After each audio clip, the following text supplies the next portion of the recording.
UP के जौनपुर के रहने वाले अतुल सुभाष की कहानी जिसने भी सुनी वो हैरान रह गया। एक होनहार इंजीनियर ने जिंदगी से हार मान ली और पूरे सिस्टम को सवालों के घेरे में खड़ा कर दिया। सवाल सिस्टम पर भी उठे हैं, सवाल कानून पर भी उठे हैं, यहाँ तक कि जज नीता कौशिक पर भी सवाल उठे जो अतुल और उनकी पत्नी निकिता के केस की सुनवाई कर रही थी। अपनी वीडियो में अतुल ने उन पर भी सवाल खड़े किए हैं। अतुल ने अपने सुसाइड नोट में बताया कि उनकी पत्नी और पत्नी के घर वालों ने कैसे उनके खिलाफ साजिश रची, उन्हें 9 झूठे केसों में फंसाया गया। साथ ही महिला जज पर भी अतुल ने गंभीर आरोप लगाए हैं। अतुल ने वीडियो में और भी कई चौंकाने वाली बातें बताई हैं जो कि आपको सोचने पर मजबूर कर देंगी।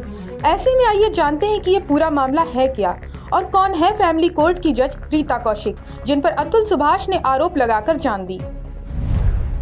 पत्नी व उसके परिवार की प्रताड़ना और 2 वर्ष में कोर्ट की 120 तारीखें।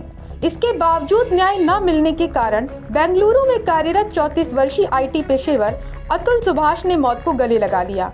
आत्महत्या को अंतिम विकल्प मानते हुए अतुल ने दुनिया से जाने से पहले करीब 1.5 घंटे का वीडियो व 24 पन्ने का सुसाइड नोट छोड़ा था, जिसमें शादीशुदा जिंदगी के सामाजिक ताने बाने की खामियां, साथी के लालच और षड्यंत्र की दास्तां और कानूनी महकमे में भ्रष्टाचार को उजागर किया गया था। ऐसे में सॉफ्टवेयर इंजीनियर अतुल सुभाष की आत्महत्या से हर कोई हैरान है। सोशल मीडिया पर शोक की पोस्टों की बाढ़ आ गई है। बेंगलुरु पुलिस ने उनकी पत्नी निकिता व ससुराल के लोगों को तो गिरफ्तार कर लिया, लेकिन अभी भी सोशल मीडिया पर लोगों में काफी गुस्सा है। अपनी मौत से पहले करीब 1.5 घंटे लंबे वीडियो में अतुल सुभाष ने न सिर्फ अपनी अलग रह रही पत्नी पर गंभीर आरोप लगाए हैं, बल्कि फैमिली कोर्ट जज रीता कौशिक के नाम का भी जिक्र किया है। उन्होंने जज पर रिश्वत मांगने के आरोप लगाए हैं। साथ ही कोर्ट के एक अन्य शख्स का नाम भी सुसाइड नोट में लिखा है। ऐसे में एक सवाल उठता है कि अतुल ने जज रीता कौशिक पर क्यों लगाए होंगे आरोप, आखिर उन्होंने क्या किया है। तो ऐसे में आपको पहले ये बताते हैं कि रीता कौशिक है कौन और उन पर कौन से आरोप लगे। रीता कौशिक जौनपुर में फैमिली कोर्ट की प्रिंसिपल जज हैं। एक मीडिया रिपोर्ट्स के अनुसार उनका जन्म 1 जुलाई 1968 में हुआ और न्यायिक पारी की शुरुआत 20 मार्च 1996 में मुंसिफ के तौर पर की थी। 1999 में वह सहारनपुर जुडिशियल मजिस्ट्रेट रहीं। रिपोर्ट के मुताबिक वह साल 2000 से 2002 तक मथुरा में एडिशनल सिविल जज भी रहीं और बाद में सिविल जज बनी। 2003 में तबादले के बाद में अमरोहा आ गई थी। उन्होंने साल 2003 से 2004 तक लखनऊ में स्पेशल सीजीएम की जिम्मेदारी संभाली और प्रमोशन के बाद एडिशनल चीफ जुडिशियल मजिस्ट्रेट बनी।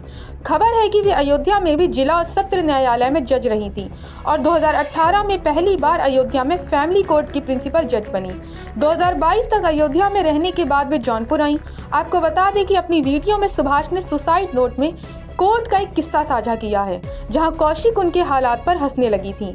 नोट के अनुसार 21 मार्च 2024 को रीता कौशिक के कैबिन में वह और उनकी पत्नी निकिता सिंघानिया मौजूद थे। उन्होंने नोट में लिखा कि निकिता ने कहा, तुम सुसाइड क्यों नहीं कर लेते, तो इस पर जज कौशिक हंसने लगी थी। नोट के अनुसार सुभाष ने कहा था, मैम आप अगर एनसीआरबी का डेटा देखो तो लाखों आदमी सुसाइड कर रहे हैं झूठे केस की वजह से।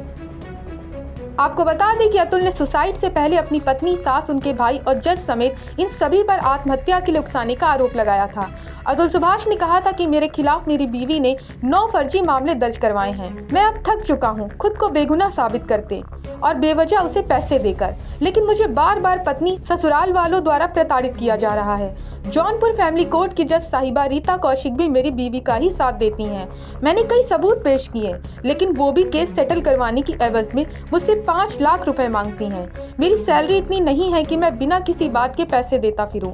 अब मैं थक चुका हूं। आपको बता दें कि अतुल सुभाष का मामला अकेला नहीं है।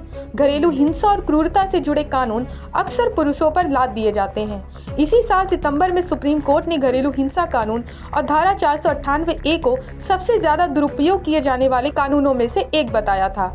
तब जस्टिस BR गवई ने कहा था कि नागपुर में मैंने एक ऐसा मामला देखा था जिसमें एक लड़का अमेरिका गया था और उसे शादी किए बिना ही 50 लाख रुपए देने पड़े थे। वो एक दिन भी साथ नहीं रहा था। मैं खुले तौर पर कहता हूँ कि घरेलू हिंसा और धारा 498A का सबसे ज्यादा दुरुपयोग किया जाता है।